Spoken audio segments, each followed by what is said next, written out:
வணக்கம் மக்களை, சற்று முன் கிடைத்த தகவல் ஒன்றை பார்க்க போகிறோம்.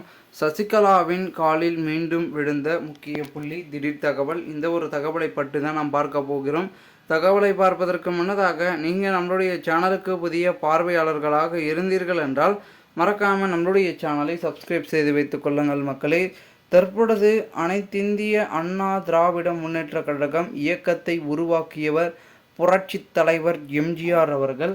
அந்த இயக்கத்திற்கு பிறகு, அவர் மறைவுக்கு பிறகு, செல்வி ஜெயலலிதா புரட்சி தலைவி அவர்கள் கையில் அதிமுக வந்தது. அவங்களும் மிகப்பெரிய அளவில் அதிமுகவை சிறப்பாக வழிநடத்தி மக்களுக்கான ஒரு சேவை கட்சியாக மாற்றினார் அதிமுகவை. அதன் பிறகு ஜெயலலிதா அவர்களுடைய மறைவுக்கு பிறகு அதிமுக தலைமை மிகவும் மோசமாக ஒரு மோதல்களாக முடிந்த நிலைமையில் கட்சியே பிளவுபடும் அளவிற்கு மாறிவிட்டது. அதன் பிறகு ஒன்றும் செய்யாத சூழலுக்கு அனைவரும் தள்ளப்பட்டு விட்டார்கள் என்றும் கூறப்படுகிறது.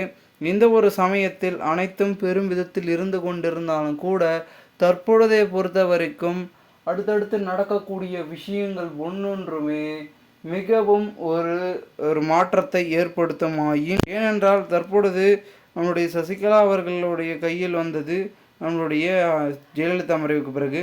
அவரும் சொத்து குவிப்பு வழக்கின் காரணமாக சிறைக்கு செல்வதன் மூலமாக தற்பொழுது அந்த ஒரு பதவியை யாரிடமாவது கொடுக்கணும், தமக்கு விசுவாசமாக இருக்கக்கூடியவர்களை கொடுத்து விட்டு சென்றால் மீண்டும் அந்த பதவியை நாம் பெற்றுக்கொள்ளலாம் அப்படின்ற ஒரு நோக்கத்திலும் முடிவிலும் இருந்து கொண்டிருந்தார். அதன் பிறகு எடப்பாடி பழனிசாமியோ கட்சியிலிருந்து சசிகலா அவர்களை நீக்கிவிட்டார். அதனால் என்ன ஆகிற்று என்றால், மிகுந்த ஒரு சிக்கலாகி அவங்களும் வழக்கு தொடர்ந்தார்கள். அந்த வழக்கு இன்னும் போய் கொண்டிருக்கிறது. மேலும் தற்பொழுது அடுத்தடுத்து பார்த்திங்கன்னா, நம்முடைய ஓ பன்னீர்செல்வம், டிடிவி தினகரன், சசிகலா அவர்கள்லாம் முக்கிய புள்ளிகள் கட்சியில் இல்லாதனால முழு கட்சியின் தலைமையும் எடப்பாடி கையில் வந்துவிட்டது. அதன் பிறகு சசிகலா அவர்களையும் பார்த்திங்கன்னா யார் என்று கேட்டார். சசிகலா அவர்களுடைய காலில் விழுந்து பதவியை பெற்ற நம்முடைய இபிஎஸ் அவர்கள் அதன் பிறகு யார் என்று கேட்டுவிட்டார்.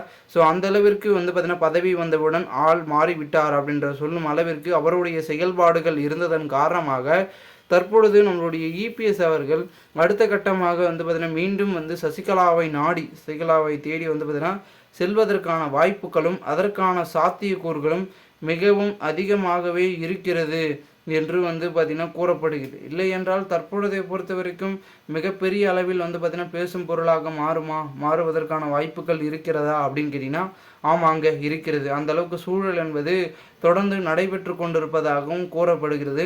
அப்படி நடந்தால் எடப்பாடி கண்டிப்பாக சசிகலாவை நாடி செல்லும்போது என்னை மன்னித்து விடுங்கள், நான் செய்த தவறை என்னை மன்னித்து விடுங்கள் அப்படின்னு சொல்லி சசிகலா அவர்களுக்கு மீண்டும் அந்த ஒரு பதவியை கொடுத்தால் மட்டும்தான் பார்த்திங்கன்னா எடப்பாடிக்கு 2024 ஏதாவது பதவி எஞ்சும். இல்லை என்றால் சசிகலா அவர்களை கட்சியிலிருந்து அவரை தூக்குவதற்கான வாய்ப்புகளும் அதற்கான சாத்தியக்கூறுகளும் இருக்கிறது.